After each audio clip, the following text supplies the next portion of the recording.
The story begins in Canada, set in the year 1890, a time when news was spreading like wildfire about gold being discovered in the Yukon region. People from far and wide were rushing there, hoping to strike it rich. Amidst this gold fever, we're introduced to a dog named Buck, who lives comfortably in Santa Clara Valley with a man named Judge Miller. Buck is the king of the house. He does whatever he pleases, and no one dares stop him because everyone knows how much the judge adores him. One day, while Buck is out in the market, a man notices him and remarks that strong dogs like Buck are in high demand for the gold mines. He says they could fetch a good price. Unfortunately, this conversation is overheard by Judge Miller's gardener. Coincidentally, it's also Judge Miller's birthday, and the house is bustling with food and celebration preparations. But Buck, being mischievous, creates havoc and wrecks the entire dining table, infuriating the judge. As punishment, he's locked outside for the night. Now, alone outside, with no way back in. Buck becomes scared when thunder claps loudly in the sky. He keeps glancing at the door, hoping someone will let him in. That's when the gardener appears at the gate and calls Buck over. Trusting him, Buck walks toward the man, who throws some biscuits inside a closed carriage to lure him in. The moment Buck steps inside, the gardener shuts the door and traps him. Buck watches helplessly as the man takes money from another stranger for selling him. Soon, the box Buck is trapped in is loaded onto a train. The movement wakes Buck up and he realizes he's starving. Eventually, the box reaches its destination. When someone opens the crate, Buck lunges at him, but the man beats him with a stick until he collapses. Around him are cages filled with other dogs, likely kidnapped just like him. Buck is tied with a thick rope. A man offers him milk, which Buck drinks and regains a bit of strength. With a powerful jerk, he breaks the rope and escapes. Outside, Buck realizes he's on a ship. Surrounded by endless water, he's trapped with nowhere to go. The ship eventually arrives in Alaska, known then as the gateway to the land of gold. Buck, curious and confused, looks around at everyone. Suddenly, it starts snowing, a completely new experience for him. Excited, Buck begins playing in the snow. Meanwhile, we're introduced to John Thornton, an older man preparing to leave after selling his home. On his way out, he bumps into Buck, dropping his harmonica. Buck picks it up and returns it, earning a thankful nod from John as he boards the ship next. Buck is placed with other dogs to be sold. He tries making friends, but none of them are interested. A man named Pero, who delivers mail, arrives and buys Buck. He needs a strong dog to pull his sled. His assistant Francois insists they need 2 dogs, but Pero believes Buck alone will do. Buck is introduced to the rest of the sled dogs, whose leader is Spitz, a fierce and intimidating dog feared by the others. Perot shows them a map of their mail route and puts a harness on Buck, tying him at the end of the sled line. When the dogs start pulling the sled, Buck struggles to keep up. He falls repeatedly. He isn't used to walking on snow, and he keeps slipping. Later, Buck falls down a snowy slope. Perot realizes Buck is having trouble adjusting. Night falls, and everyone sets up camp. And while Perot and Francois sleep inside the tent, Buck, completely exhausted, crawls in and sleeps. Beside them, after pushing Francois out, she angrily wakes up and kicks Buck out. Outside, Buck sees a dark wolf in the distance. Scared, he backs away and bumps into another dog. But when he turns around again, the black wolf is gone. That dog then gives Buck his sleeping spot in the snow.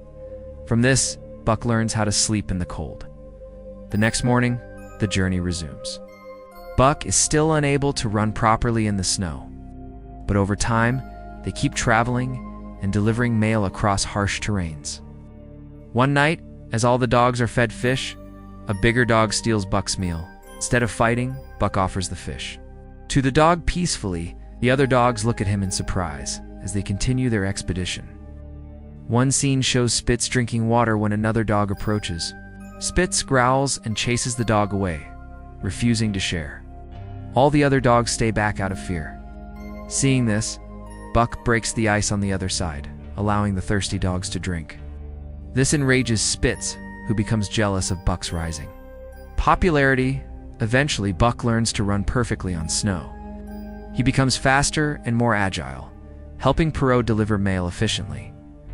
At one point, Francois slips on a frozen lake. Buck, risking his life, saves her. Francois, who had never liked him before, now treats him kindly and even offers him meat. Spitz sees this from afar and burns with jealousy. Later that night, Buck sees a rabbit and chases it. The other dogs follow in excitement. Buck catches the rabbit but lets it go, wanting to play. Just then, Spitz appears and kills the rabbit. Enraged, he attacks Buck viciously. Buck is badly beaten and loses consciousness. But the other dogs, who like Buck, cheer for him. Spitz, angry, tries to attack them too, but Buck regains strength. He sees the dark wolf again and becomes filled with determination. He grabs Spitz by the neck and slams him down. Defeated, Spitz runs away into the woods. The next morning, Perrault calls for Spitz, but he's gone. Tries to place an older dog, Solex, as the leader, but Solex resists. All the dogs seem to want Buck as their new leader. Perrault understands and ties Buck at the front. Buck takes charge like a true leader, pulling the sled with full strength, supported by all the dogs. Perrault is impressed. Suddenly, an avalanche threatens them from a mountain. Buck sees it and starts running. Perrault shouts to go left, but Buck sees the black wolf on the right and follows that path instead. They find safety through a cave. Escaping just in time, Perrault realizes Buck isn't just strong, he's wise too. Thanks to Buck's leadership and speed, they reach their destination on time. The people there receive their letters joyfully. Buck watches in amazement. This is all new to him, and he's fascinated by people reading letters. In the next scene, we see John Thornton writing a letter to his wife, sharing thoughts about his late son, Tim. Let me know if you want the continuation or full script till the end. Here's the *** full English cinematic rewrite ** of the final part of your story, continuing directly from where we left off, keeping every detail intact, written like a complete movie explanation script in professional, flowing English style. John deeply misses his son Tim's birthday is approaching. And the pain of his absence grows stronger. Tim is no longer in this world, and that's the very reason John left his home behind. One night, Buck once again sees the black wolf. This wolf isn't just a vision, he represents guidance and good luck for Buck, always appearing when Buck is at a crossroads, shows him the right path. The next morning, as Buck prepares to leave with Perrault, he hears a familiar voice. It turns out that John had arrived late to deliver a letter. Buck, recognizing John, takes the letter from him and hands it to Perrault. This marks their second meeting, and they immediately recognize each other. Buck then sets off with the sled. Again, days later, when Perrault and the dogs return from their route, he receives a government notice. It instructs him to sell all the dogs and return to Quebec immediately, because due to the outbreak of war, mail deliveries will be suspended. Buck and the other dogs are heartbroken. Perrault and Francois reluctantly part ways with them and leave at this point. A man named Hal, obsessed with finding gold, purchases Buck and the other dogs to pull his overloaded sled. Due to the excessive weight, the dogs struggle to move the sled. Hal's partner Charles attempts to beat them, but just then, John appears and intervenes. He warns them not to proceed, as the ice is melting and traveling could be deadly.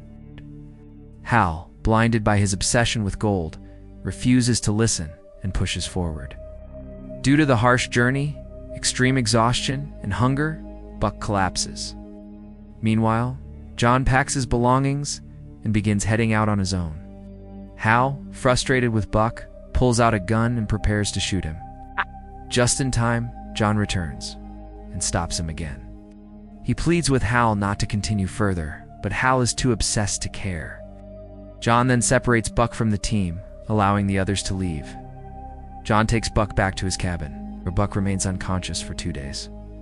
When Buck finally wakes up, John tells him the tragic news.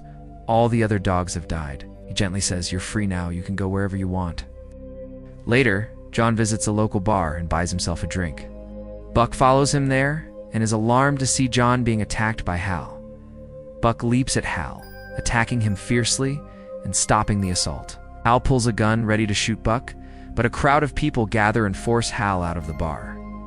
Back at home, John begins drinking again, but Buck doesn't like it. First, he tries to stop him by barking, and when that doesn't work, he knocks over the glass. Buck then grabs the entire bottle, digs a hole outside, buries it, and sits on it. John tries to move him, but Buck is too heavy. Exhausted, John gives up. As time passes, their bond deepens. John shows Buck a map of Yukon and shares a memory. Tim once drew a thin red line across this map.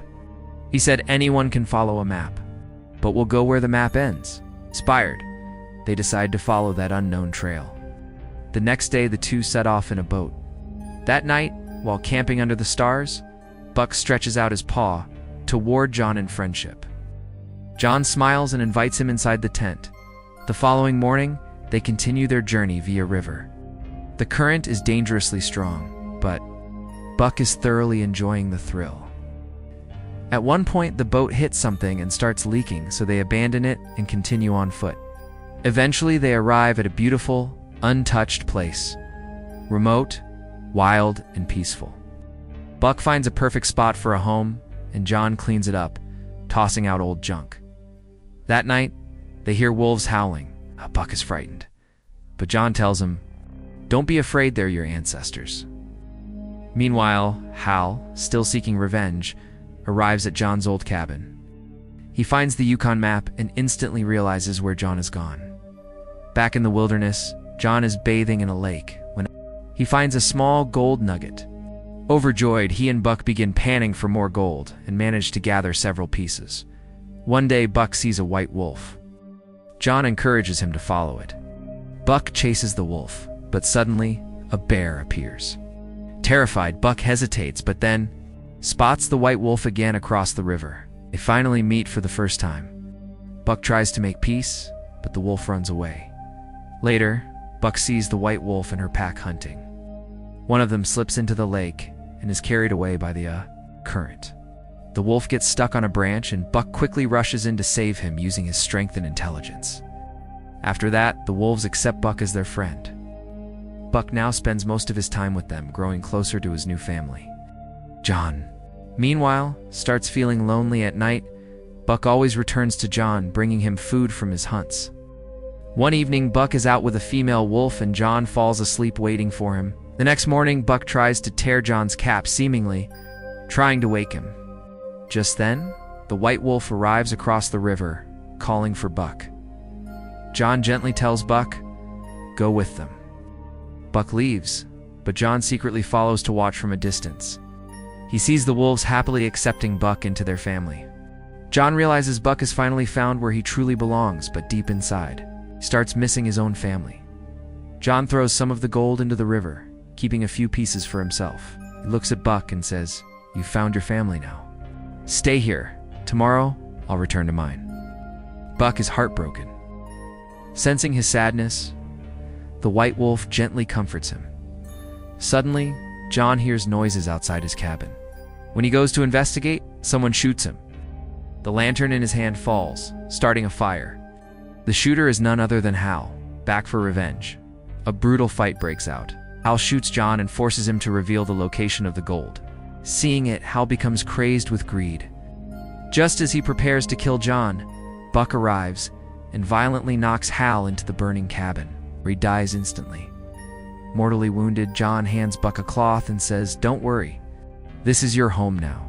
With those final words, John dies.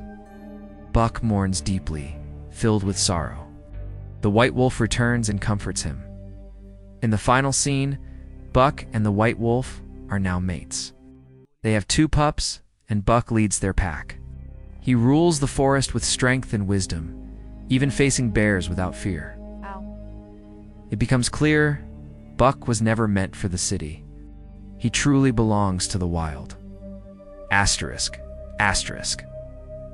And with that, the story comes to an end. Asterisk, asterisk. If you want to hear the next story, don't forget to comment below. Thank you so much for your love and support. Let me know if you'd like the asterisk asterisk full SEO title description. Hashtags asterisk asterisk for this one too.